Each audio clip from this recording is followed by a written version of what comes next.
राधे राधे, जय श्री कृष्णा। और अभी चल रहा है कार्तिक मास, और कार्तिक मास का आज है 16वां दिन। और हम प्रतिदिन करते हैं श्रीमद् भागवती गीता जी का पाठ। तो आज गोवर्धन पूजा भी है, जिसकी भी सबको बहुत बहुत शुभकामनाएं, बहुत बहुत बधाई गोवर्धन पूजा की। और आज हम पढ़ेंगे श्रीमद् भगवत गीता के 9वें अध्याय का महात्म्य। तो हम ठाकुर जी का नाम लेकर शुरू करते हैं। ओम नमो भगवते वासुदेवाय नमः, ओम नमो भगवते वासुदेवाय नमः।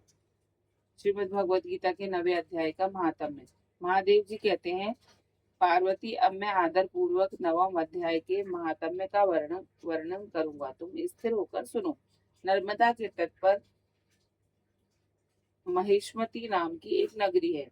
वहां माधव नाम के एक ब्राह्मण रहते थे, जो वेद वेदांगों के तत्वज्ञ तत्वज्ञ और समय समय पर आने वाले अतिथियों के प्रेमी थे। उन्होंने विद्या के द्वारा बहुत धन कमाकर एक महान यज्ञ का अनुष्ठान आरंभ किया। उस यज्ञ में बलि देने के लिए एक बकरा मंगाया गया।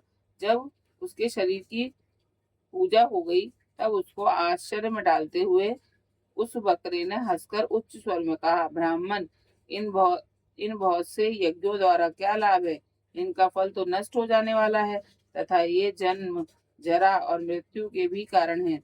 यह सब करने पर भी मेरी जो वर्तमान दशा है, इसे देख लो। बकरे के इस अत्यंत कौतूहल जनक वचन को सुनकर यज्ञ मंडप में रहने वाले सभी लोग बहुत ही विस्मित हुए।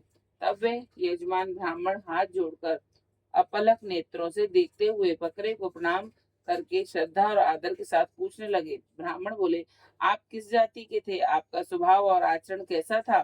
तथा किस कर्म से आपको बकरे की योनि प्राप्त हुई? यह सब मुझे बताइए।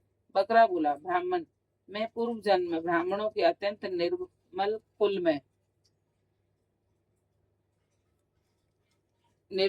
उत्पन्न हुआ था। समस्त यज्ञों का अनुष्ठान करने वाला और वेद विद्या में प्रवीण था। एक दिन मेरी स्त्री ने भगवती दुर्गा की भक्ति से विनम्र होकर अपने बालक के रोग की शांति के लिए बलि देने के निमित्त मुझसे एक बकरा मांगा था। पश्चात जब चंडिका के मंदिर में वह बकरा मारा जाने लगा, उस समय उसकी माता ने मुझे शाप दिया, ओ ब्राह्मणों में नीच पापी, तू मेरे बच्चे का वध करना चाहता है, इसलिए तू भी बकरे की योनि में जन्म लेगा। द्विज श्रेष्ठ, तब कालवश मृत्यु को प्राप्त होकर मैं बकरा हुआ। यद्यपि मैं पशु योनि में पड़ा हूँ, तो भी मुझे अपने पूर्वजनों का स्मरण बना हुआ है। ब्राह्मण, यदि आपको सुनने की उत्कंठा हो तो मैं एक और भी आश्चर्य की बात बताता हूँ। कुरुक्षेत्र नाम का एक नगर है, जो मोक्ष प्रदान करने वाला है। वहाँ चंद्र शर्मा नामक एक सूर्यवंशी राजा राज्य करते थे। एक समय जब कि सूर्य ग्रहण लगा था, राजा ने बड़ी श्रद्धा के साथ काल पुरुष का दान करने की तैयारी की। उन्होंने वेद वेदांगों के पारगामी एक विद्वान ब्राह्मण को बुलाया और पुरोहित के साथ वे तीर्थ के पावन जल से स्नान करने को चले। तीर्थ के पावन पास पहुंचकर राजा ने स्नान किया और 2 वस्त्र धारण किए। फिर पवित्र एवं प्रसन्नचित होकर उन्होंने श्वेत चंदन लगाया और बगल में खड़े हुए पुरोहित का हाथ पकड़कर तत्कालोचित मनुष्यों से घिरे हुए अपने स्थान पर लौट आए। आने पर राजा ने यथोचित विधि से भक्ति पूर्वक ब्राह्मण को काल पुरुष का दान किया।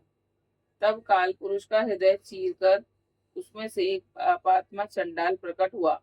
फिर थोड़ी देर के बाद निंदा भी चांडाली का रूप धारण करके काल पुरुष के शरीर से निकली और ब्राह्मण के पास आ गई।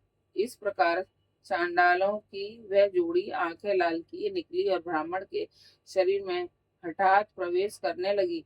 ब्राह्मण मन ही मन गीता के 9वें अध्याय का जप करते थे और राजा चुपचाप यह सब कौतूहल देखने लगे। ब्राह्मण के अंतकरण में भगवान गोविंद शयन करते थे, वे उन्हीं का ध्यान करने लगे। ब्राह्मण ने जब गीता के 9वें अध्याय का जप करते हुए अपने आश्रयभूत भगवान का ध्यान किया, उस समय गीता के अक्षरों से प्रकट हुए विष्णु दूतों द्वारा पीड़ित होकर वे दोनों चांडाल भाग चले।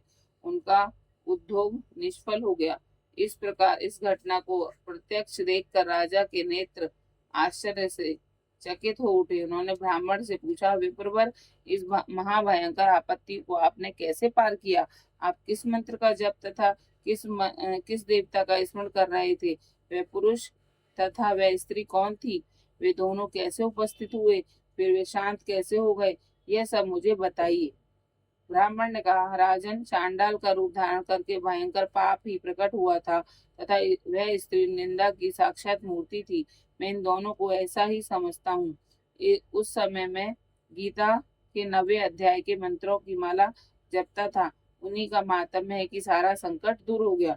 महीपते में नित्य ही गीता के 9वें अध्याय का जप करता हूँ। उसी के प्रभाव से प्रतिग्रह जनित आपत्तियों के पार हो सकता हूँ। यह सुनकर राजा ने उसी ब्राह्मण से गीता के 9वें अध्याय का अभ्यास किया। फिर वे दोनों ही परम शांति मोक्ष को प्राप्त हो गए। यह कथा सुनकर ब्राह्मण ने बकरे को बंधन से मुक्त कर दिया और गीता के 9वें अध्याय के अभ्यास से परम गति को प्राप्त किया। ये 9वें अध्याय का महात्म्य आज हमने पढ़ा। अब हम कल 9वें अध्याय का पाठ करेंगे। जय जय श्री राधे। जय जय श्री नमो भगवते वासुदेवाय।